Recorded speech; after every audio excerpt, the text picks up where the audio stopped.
everybody, welcome back to my channel. As you may notice, I have a bit of a different surroundings today. Basically what happened was I was complaining to my partner the other week about how all of our bookshelves in our flat are taken up by his books and I don't have any room for my books, which for me is a real struggle because I'm a very prolific reader. His solution to that was to go to IKEA and buy 3 bookshelves to put into the corner of our living room, and I just thought I would maybe try it out today as a bit of a more interesting background than the normal white bedroom walls that I have behind me. So I'm just going to give you a little tour of my bookshelf, mostly because I'm very proud of it and I just want to show off all the things that we have in it. So I will put down in a timestamp when the actual video is going to begin, but I just thought I'd start off with this for you today. So this shelf has all of my books. Well, most of my books. I like to read a lot. But yeah, I've just been able to store most of them here now, which is kind of nice. They're much easier to access. I mostly like to read fantasy sci-fi with a little bit of historic fiction. If anybody ever wants to know more about books that I like to read, please let me know and I can always make videos about that. Down here we have the 2 Canova lions. These are from Chatsworth and my partner bought them for me for like a birthday present, which is very kind of him after we'd been there. And then 2 crap boxes just full of standard stuff. My partner has managed to steal a shelf for his own engineering type book, but that's fine, I forgive him. I don't have anything to fill that up with yet. Down at the bottom we have my sewing shelf. So I've just recently kind of gotten into sewing and dressmaking as a bit of a hobby. Our sewing machine was actually donated to us by a friend, and so this shelf is just somewhere for me to store all of my sewing stuff where I can easily access it. This here in the middle is our feature shelf. So we have a lot of kind of like really eclectic artsy things or gifts that people have gotten us. So we decided to put them in this shelf. At the top we have King Pugglesworth, which is a ceramic pug with a crown that I found in TK Maxx. I have a bit of an obsession with pugs, so I had to buy it. Next is my T-Rex skull. That was another gift from my partner. I love T-Rexes. I'm not huge on dinosaurs, but I love T-Rexes. So I'm really glad to have that. And then here, this is my cross stitch that my very best friend made for me a couple of years ago as a gift. And it contains a quote from Firefly, which is one of my favorite TV shows. And then here we have some Lego Star Wars figurines. I really like Star Wars, and a card that I got from my partner for Valentine's Day. This car Lego was bought for my partner by my dad for Christmas. And then cycling crap that belongs to my partner at the very bottom shelf. So this Empire State Building was again a gift that someone got from my partner. And then the rest of the shelf is kind of knickknacks and some of his books and whatnot. So yeah, this is my new background. If you like it, please let me know so I can feature it on future videos. Anyway, back to today's video. I'm really excited about this one because it kind of finishes off this little like trilogy that I've been doing. The story of my first year at field school, doing archaeology, digging archaeology, plus the traveling that I did after. So today we're going to be covering my trip to Egypt, and I am so excited to speak about this. In preparation, I've done my nails. So if my camera will focus, you may be able to see that I've done my nails in this kind of like lapis lazuli color, and then I have this like nail stamping kit from Moyu, and it's Egyptian. I'll just get it for you. I've had it for months and I've wanted to like have my nails done in an Egyptian style for when I do this video because I'm really nerdy, but it's just like a laser printed thing. So I've taken the Tut one just in the middle here and then put it onto my thumb, and then I've got another one that I have on the rest of my fingers because the Tut one is too big to fit on the rest of my fingers. But I've done it in like a lapis lazuli blue underneath and then gold over top to fit the style of the mask because, you know, I'm just that cool. I think that the fact that I've gone through such effort with my nails is an indicator, should be an indicator to you how much I love ancient Egypt. It was the entire reason why I got into archaeology originally. When I was growing up, it featured very heavily in the decor of both my house, or my mom's decor, and my grandmother's decor. My grandmother went and visited Egypt several times because she was really big into traveling. I just loved it growing up. Like, I used to play this game called Pharaoh, where you like do city building on a computer and you like build cities throughout the history of Egypt, and you like build the pyramids and I just loved it. Originally when I got into archaeology, I wanted to do Egyptology as like my career, but the longer I went on, the more I realized basically how hard I was gonna have to work at it, that I wasn't like the front of the class. for that. And it's not that I don't love Egypt any less, it's just that career-wise there was going to be so much more competition for me, and I was going to have to spend so much more time in school in order to get qualifications to be able to work in Egypt and all that, that I just kind of decided to go on a different path and prioritized a different type of career. That being said, I do miss ancient Egypt and studying it, and even like just being in the Middle East a lot lately. Going through all of my pictures and kind of preparing this video for you has been quite a bit of a trip down nostalgia lane. So hopefully you guys will enjoy it today. Maybe it can give you a couple tips for when you plan your own trip to see Egypt. I would highly recommend going there. Although, to be fair, I don't really know what security is like there at the moment. When I went, it was literally the year before the Arab Spring happened, so everything was okay. But might be a bit different now. I haven't been back since. This was the kind of what I would call like the trip of a lifetime for me. I'd been wanting to go for ages, and the fact that I had the opportunity, I was so lucky and grateful to have. As I said in my previous Israel video, I was going with 3 friends after we did 6 weeks of field school and a week in Israel. We went over to Egypt. We decided to do our additional trips all via tour companies just because we felt that was a bit safer, since we didn't really know much about where we were going. We didn't speak the language, etc. To start us off, when I left off in Israel, we had gone back to Jerusalem for the end of our tour, and we were then driving to Cairo. We didn't fly, I don't really know why, but we decided to drive, and because of the route and the area and the tensions and things that are going on, we couldn't just go from Jerusalem to Cairo via like basically the Mediterranean coast or the Gaza Strip, for I would hope is somewhat obvious reasons. So instead we kind of had to go down to the Red Sea and the Sinai and go over the border at Eilat and then drive across the Sinai in the middle of the night to Cairo.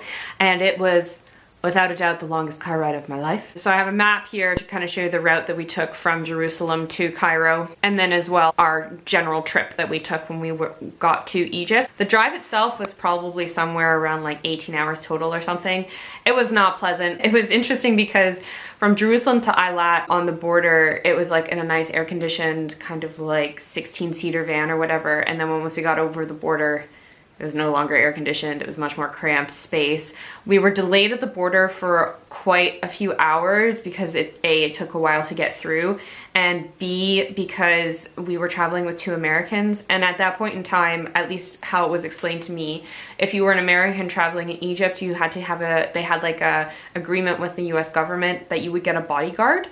We basically had to wait a couple hours while the bodyguard went home, packed all of his stuff, and then came back so he could escort these 2 Americans that were with us on our bus to our final destination. Once we got in the car and had our security guard, who was sitting in a stool in the aisle, you know, not safe at all, we headed off to Cairo. So this basically meant that we drove through the Sinai at night, which was amazing, partially because we drove through a sandstorm, cue the Darude music. We had a couple stops along the way. My friends and I all sat in the very like back of the van. Basically the way the van was laid out is that there were 2 seats, an aisle, and then a single row of seats going towards the back, and then the back had 4 seats across.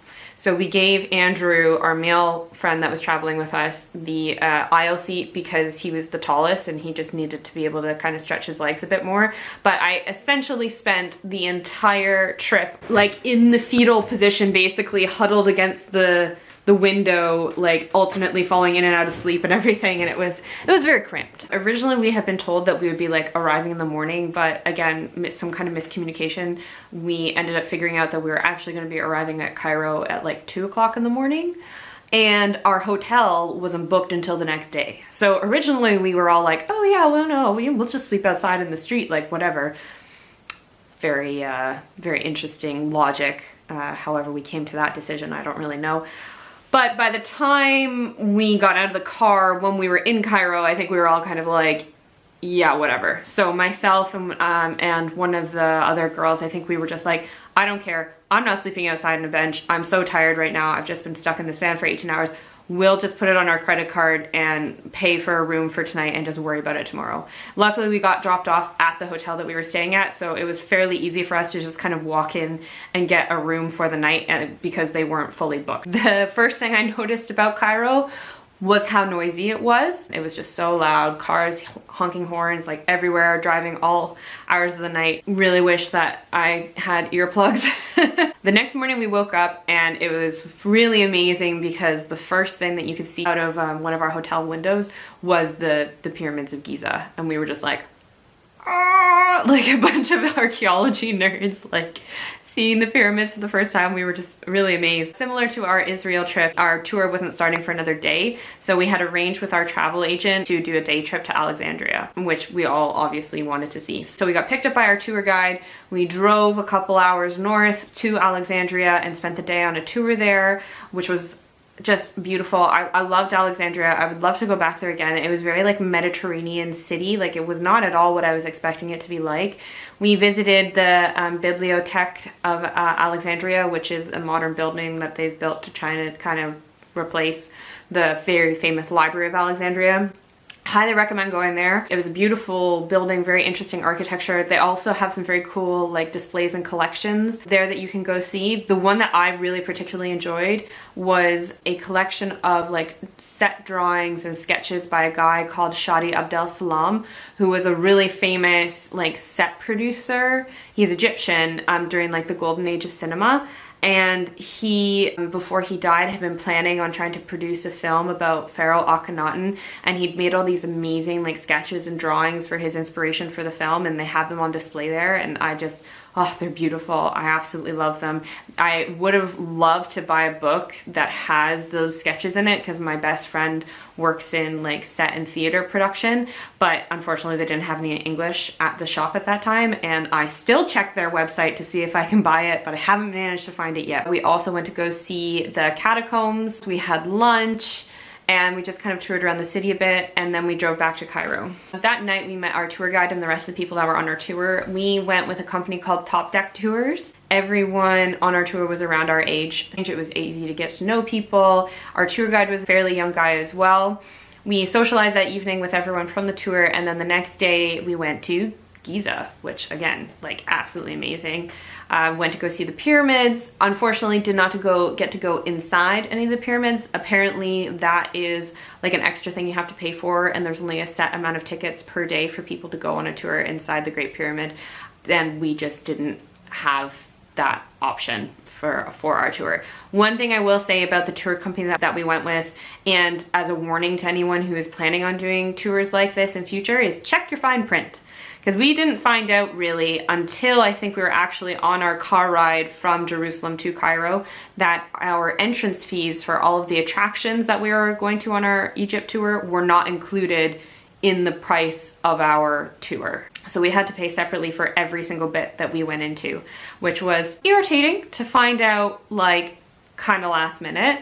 Luckily, my parents have always been really good about me having a credit card in the case of emergencies, and I had enough money that it wasn't going to be a problem for me. But for my friends who were maybe a bit more budget strapped and had to also worry about providing extra meals and stuff, that was more of a concern. So I would always advise, if you're going on a tour like that, to double check that before you book. As well, when we did the pyramids, we went to go see the Sphinx because it's kind of like right next door, which was pretty cool. And the one time I kind of had like a semi-negative sales experience. I don't want to go into it too much, but basically like everywhere you go in Egypt, people are trying to either sell you something or they're asking you for money, or at least it felt like that a lot of the time. And obviously I'm a white tourist, so like, you know, it's a bit different than if I went back maybe on an archaeological project, or if I was of a different ethnicity, I don't know. When we went to the Sphinx, I was trying to kind of enjoy seeing it, taking pictures and everything, and these little kids were going around trying to sell everybody stuff.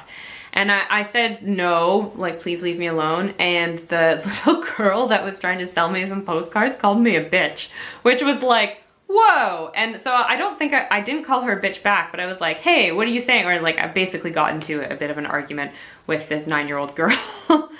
over this until she got taken away by some of the other kids. But that was kind of a jarring experience to be called bitch by some 9-year-old for the fact that I didn't want to buy her postcards. Still enjoyed seeing the Sphinx though. That was really great to just be so up close and able to see it and take pictures with it. That day we also went to the very famous like Cairo museum that has all of these like amazing antiquities and all of the stuff from King Tut's tomb. They have like a little special room for his stuff, like the funerary, the very famous funerary mask and all the jewelry and stuff. And I have a very vivid memory of like Andrew and I were kind of doing the museum together. We went into the room and it's the mask is like this centerpiece on this like plinth in the middle of the room, and there's all the stuff around it. And we were looking at all the other stuff and Andrew was like, don't look around, don't turn around, you gotta save it for last.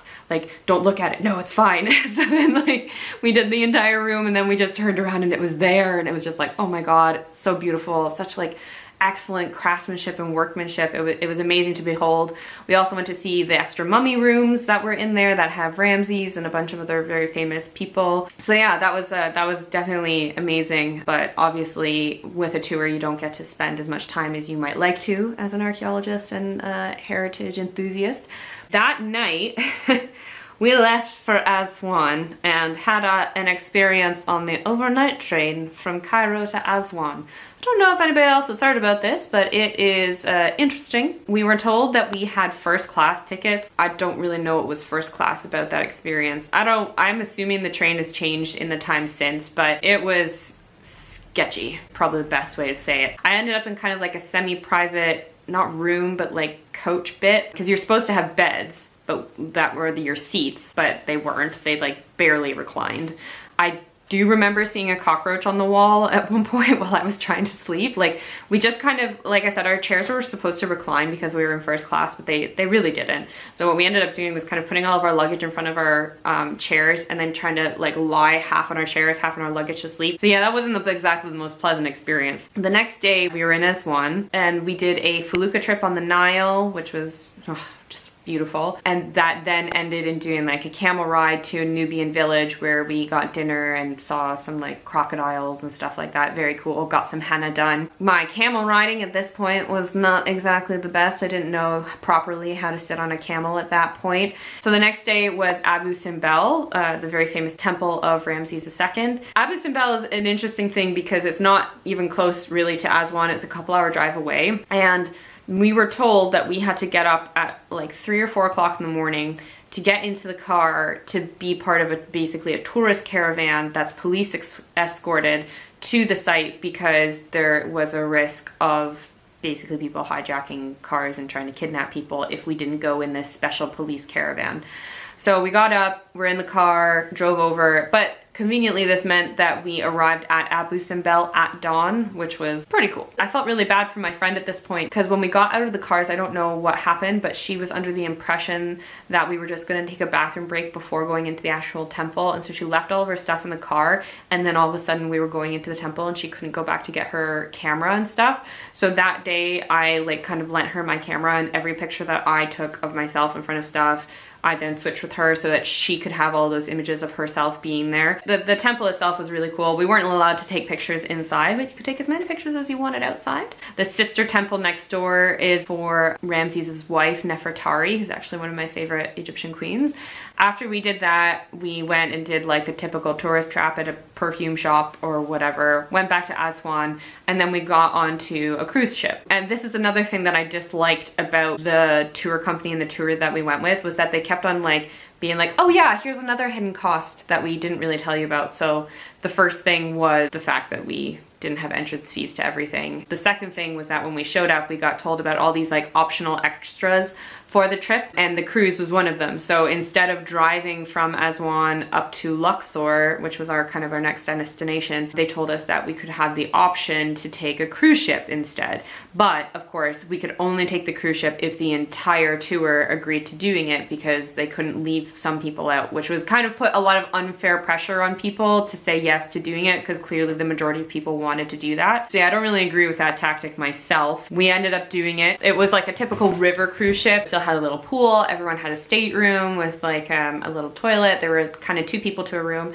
One of the girls on our tour really generously offered to share with my friend Steph, so that because she had paid for a private room so that Andrew could have his own room instead of having to share with basically one of the girls, because she didn't really care and we were all, you know, vibing and getting along and stuff. The cruise ship was it was very nicely kitted out. The people who made up our rooms every day had some really great towel animals they made. One day we came in and there was like a crocodile on our bed, and then like the next day when we came in, they had made people, like fully upstanding people with like my sweater and glasses on out of our towels, which was like, wah, when you walked into the room. We had an entertainment evening one night where we all kind of wore traditional clothing, and they brought in a belly dancer and some of like whirling dervish guys.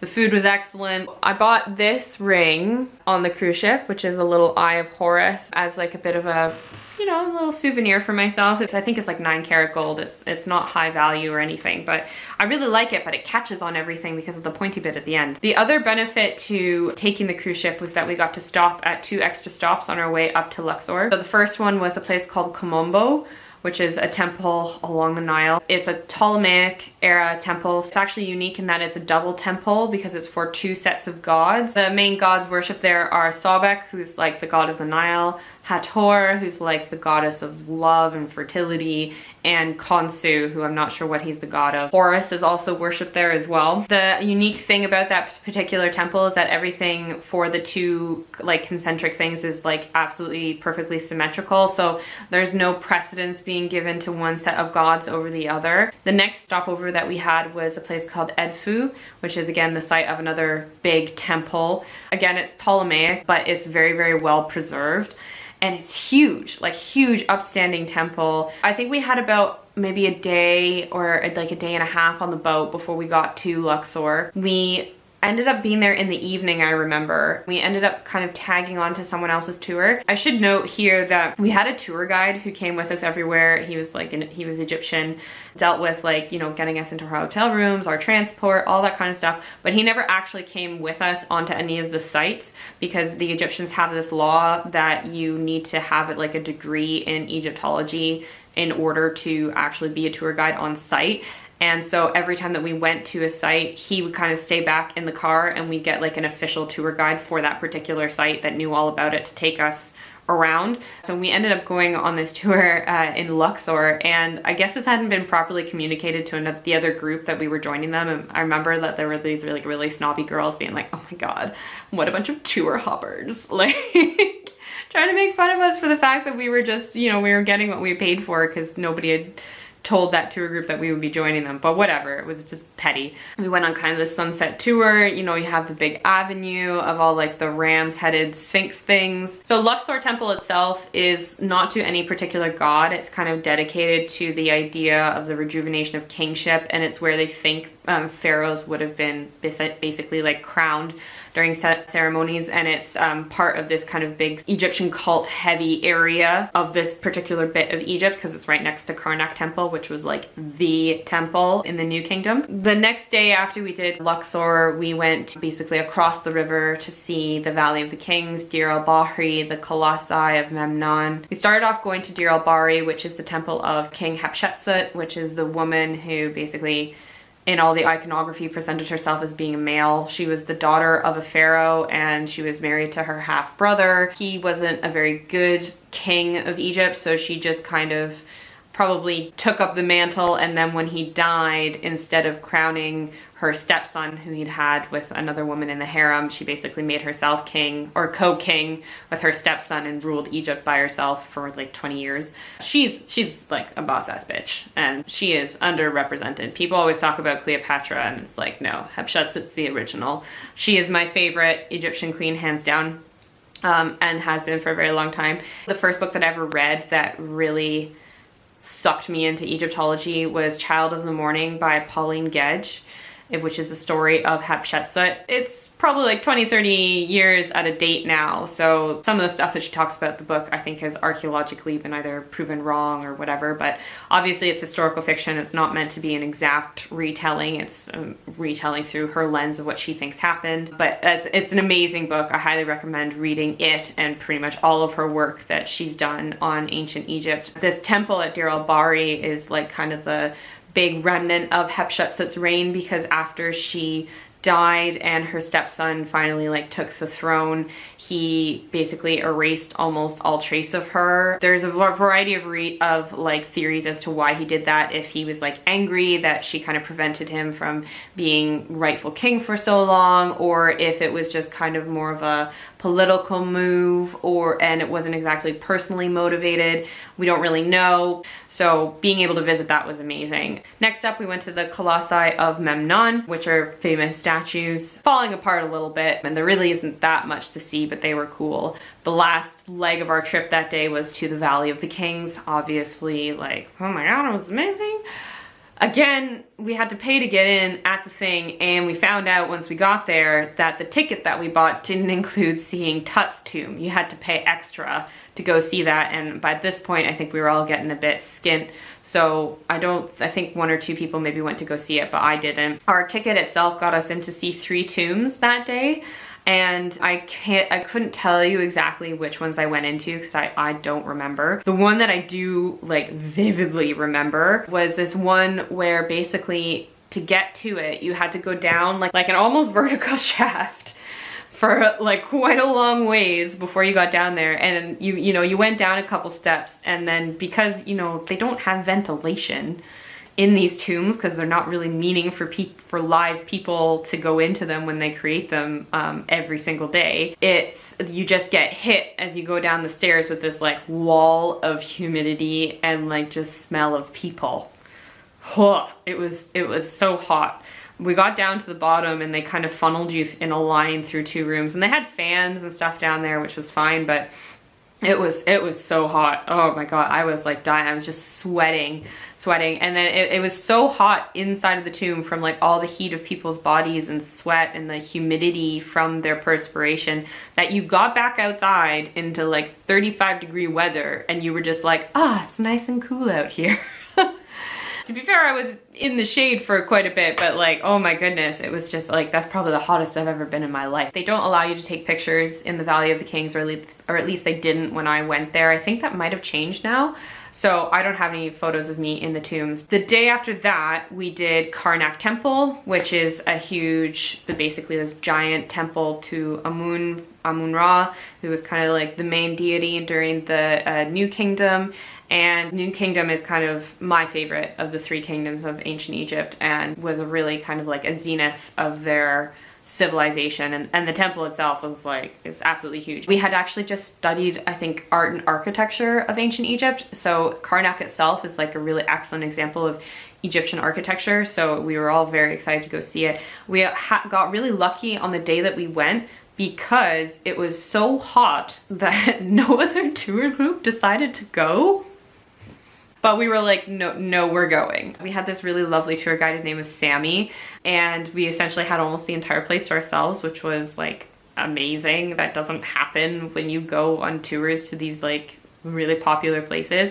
And he was taking us through like the courtyard and showing us the different colored stones that were like in the paving, and how they made all the different, like if you scratch them against your palm and add some water, they made colors, and these stones would have been, the sandstone basically was used for some of the paint when they were painting the temple. We went in along like basically an avenue and into the hypostyle hall, very, very famous. All of the columns, they're like so big. It takes like 4 or 5 people to make a chain around one column in this giant forest of columns in this hall. Saw some clerestory windows up at the top. Went through and saw the like sacred shrine. And there was also like an area next to it with like a little pavilion that had a pool, and then this like plinth with a scarab on it, and they were telling us that if you walked around the scarab 7 times and made a wish, that would come true, so we did that. Another thing that I want to just kind of point out about some of these temples that I was visiting is that like, you may have noticed from the pictures that they're all a bit bland.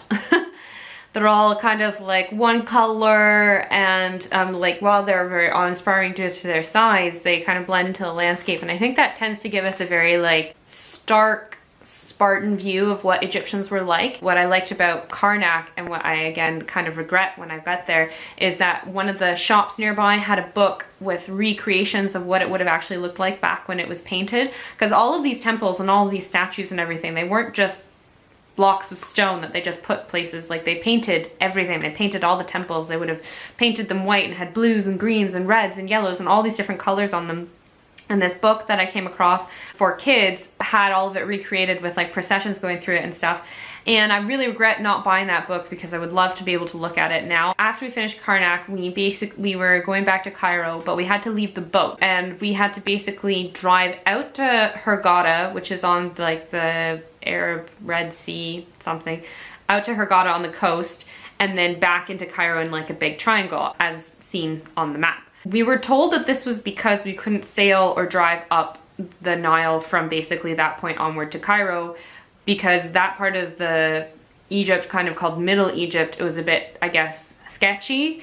The story that we got told was that people escape from prison and hide in the mountain onto either side of the Nile in that bit of Egypt, and then at night come down and basically like rob the cruises that go up the middle part of Egypt and kind of hijack them, I guess. I don't have any proof that this has ever been a thing, but that was the reason that we were told. So we got into a big tour bus, went out to Hurghada, had a stop there, went to McDonald's. As I said, I do like to go to a McDonald's in almost every country that I visit just for the novelty. We got back to Cairo and checked back into our original hotel, and then the last day was another kind of like optional trip to go out to Saqqara. So Saqqara is kind of like the original Giza, for anybody who doesn't know. It is where the first kind of experiments in pyramid buildings were done. Famous things that are at Saqqara are things like the Step Pyramid of King Djoser. We went to go see that, and there was a big museum there. Again, we didn't get to go inside of it. At that point in time, I think they were doing restoration work because there was a bunch of scaffolding and stuff around it, so it probably wasn't structurally sound enough for people to go inside. I don't even know if they do now. But around it, they had like a big courtyard and a temple that you could go through with these very pillars that were made to look like reeds. I just remember that those, and then around the edges of the courtyard were all these like giant pits. And turns out that those are actually tombs. So, but they were, I can't even really stress how deep these went into the ground. And when you think about the kind of tools that people were using to make these, it's just like, wow. That's a lot of effort. After Saqqara, we went to kind of explore a bit more of like quote unquote modern Cairo. We went to kind of the Coptic Christian area of Cairo, but we went to go see one of their churches and kind of their area. It was a really beautiful, very like kind of tranquil place that we went to. After that, we went to the big market in Cairo, whose name I can't remember, but it does have like a famous name, and we were kind of wandering around there. My big souvenir that I wanted to bring home from Egypt was like a belly dancing costume. I had done like a very small amount of belly dancing classes back home, and so I wanted to have like an actual thing from Egypt. So when I was at the market, that was kind of the souvenir that I wanted to get. I foolishly was trying to negotiate with a man about buying it who had a bit of a storefront, but then took me into like a back room of a house like a couple blocks away. I had my friends with me, so like I was safe, and like he didn't have like bad intentions or anything, but I ended up in like this back room where like 3 of his female relatives were sitting there like bartering with him over getting this this costume. And at the end of it, he seemed happy, I was happy with the price, and he shook my hand, so I think that transaction went pretty well. I would never say that I was the best at bartering stuff down, but I don't think I way overpaid for anything while I was in Egypt, because I wasn't afraid to walk away from stuff. So yeah, I bought my belly dancing costume. Haven't actually worn it since then. It's somewhere in my parents' house. But yeah, our tour finished. We flew out of Cairo airport and we went home, and the trip of a lifetime ended, which is quite sad. That summer was like my peak summer of my existence so far, which is not trying to be sad or to say anything negative about anything that's happened afterwards or before that, but it was such a summer of like new experiences and getting to achieve some like lifetime goals of being able to travel to these places and everything that happened. And you know, even though there were some like unexpected expenses, some uncomfortable drives, and you know, a lot of stuff, it was an amazing experience. I learned and grew so much as a person. I really felt one of the things I really struggled with before going to the Middle East is I've always been a really picky eater, and being over there kind of forced me to kind of go outside of my comfort zone, just stop eating like basically like meat and potatoes, because I didn't really have a choice with what I was eating a lot of the time. And I really appreciate that it kind of widened my horizons for that, which is kind of seems a small thing to some people, but I really noticed a change in what I was willing to try for food before and after I went.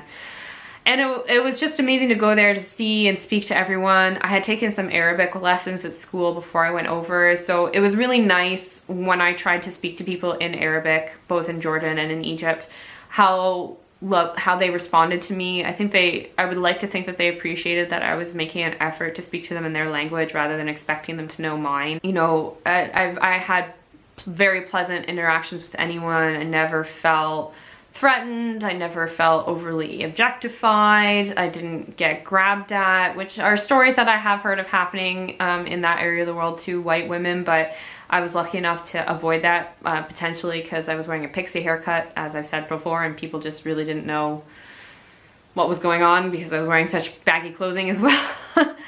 As I come closer to 30, I look back on that trip a lot and I am kind of filled with disbelief about how long ago it was. But it really fills me with a passion to go back there and to kind of rediscover the original thing that I really loved about archaeology. So hopefully I'll be able to go back to Egypt at some point. I'd really love to find like an archaeological project that I can work on out there. And I do have friends that work in Egyptology, so maybe at some point I might be able to make something work. And obviously I would love to take you guys along with me if I were ever to have that chance. This concludes my trilogy of my summer of 2010 and my travels overseas. I hope that you guys have enjoyed this. You have found it somewhat informative. You know, maybe you've picked up some tips about traveling to that part of the world, things to do, places to go, people to see, yada yada yada. I really enjoy, you know, walking down memory lane, and I look forward to being able to looking back at these videos and remember things about these experiences that I had when I was so young the older I get. And it is a really great opportunity to revisit some of this stuff for me. So I hope you've enjoyed watching them as much as I've enjoyed making them. And hopefully I'll be back with another new video for you guys sometime soon. Thank you so much for watching. I'll talk to you later. Bye!